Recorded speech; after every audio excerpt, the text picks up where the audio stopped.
নমস্কার বন্ধুরা, ইনসাইড দি কিচেনের আরেকটি নতুন পর্বে আপনাদের সবাইকে স্বাগত জানাই। আজকে আমি বানাচ্ছি অনুষ্ঠান বাড়ির স্বাদে পটল চিংড়ি।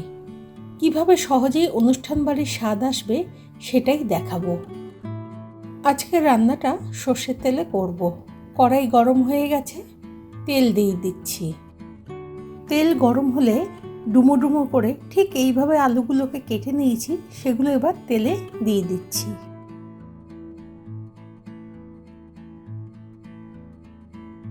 খুব ভালো করে আলুগুলোকে তেলে ভেজে নেব। আলুগুলো ভাজা হয়ে গেছে, এবার এগুলোকে উঠিয়ে নিয়ে পটল ভেজে নেব। এবার দেখুন পটলগুলোকে কিভাবে কেটেছি। খোসা একটুখানি রেখেছি আর একটুখানি কেটে ফেলেছি। এইভাবে প্রত্যেকটা পটলকে আমি মাঝখান থেকে অর্ধেক করে নিয়েছি। ছোট পটল হলে 2 টুকরো আর বড় পটল হলে 3 টুকরো করে নিয়েছি। পটলগুলোকে না একটু সময় নিয়ে কড়া করে ভেজে নেব।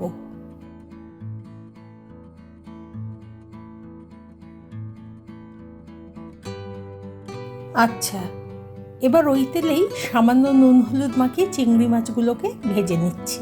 চিংড়ি মাছগুলোকে 2 থেকে 3 মিনিট নাড়াচাড়া করে উঠিয়ে নেব। খুব বেশি ভাজা যাবে না, তাহলে আবার রাবারের মতো হয়ে যাবে। চিংড়ি মাছগুলোকে ভেজে নিয়ে আমি উঠিয়ে নিয়েছি। ওই তেলেই প্রথমে ফোড়নে দিচ্ছি শুকনো লঙ্কা, তেজপাতা, গোটা গরম মশলা, অল্প একটু গোটা জিরে। এগুলো তেলে দিয়ে দিলাম।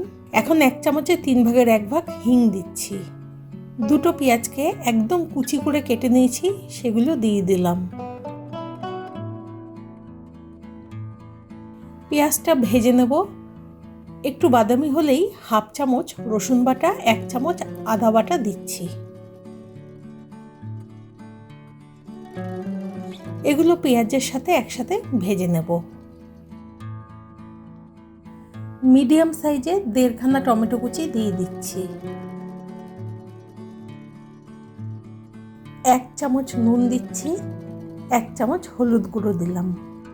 সব উপকরণগুলোকে একসাথে কিছুক্ষণ ভেজে নিচ্ছি। টমেটোটা যাতে তাড়াতাড়ি সেদ্ধ হয়ে যায় তার জন্য অল্প একটু জল দিয়ে দিচ্ছি।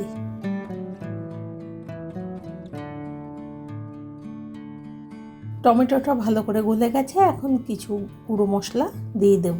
1/2 চামচ ধনে গুঁড়ো, 1 চামচ জিরে গুঁড়ো আর 1 চামচ লাল লঙ্কার গুঁড়ো দিয়ে দিলাম। মশলাগুলো সব একসাথে খুব ভালো করে কষিয়ে নেব।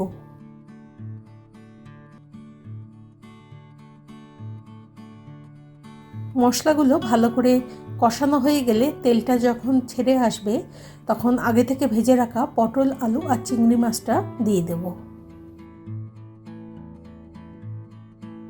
সব একসাথে 2 মিনিট মতো নাড়াচাড়া করে আমি 1.5 কাপ মতো জল দিয়ে দিচ্ছি।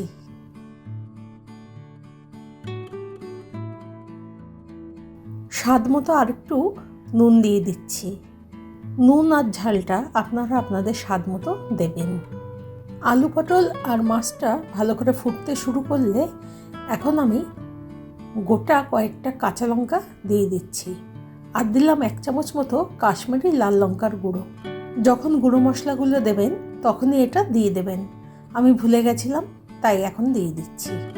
খুব ভালো করে সবজিটা ফুটে উঠলে এখন ঢাকা দিয়ে দেবো তাড়াতাড়ি সেদ্ধ হওয়ার জন্য। প্রায় 15 মিনিট মতো লো ফ্লেমে সেদ্ধ হয়েছে। এখন দেখুন কতটা ঝোল টেনে নিয়েছে। এই রান্নাটায় খুব বেশি ঝোল থাকে না, একটু মাখা মাখা হয়ে থাকে। চেক করে নিলাম আলুটা খুব ভালো সেদ্ধ হয়ে গেছে। 1/2 চামচ মতো চিনি দিয়ে দিচ্ছি। 1 চামচ গরম মশলা দিচ্ছি। ঘি দিয়ে দিচ্ছি 1 চামচ।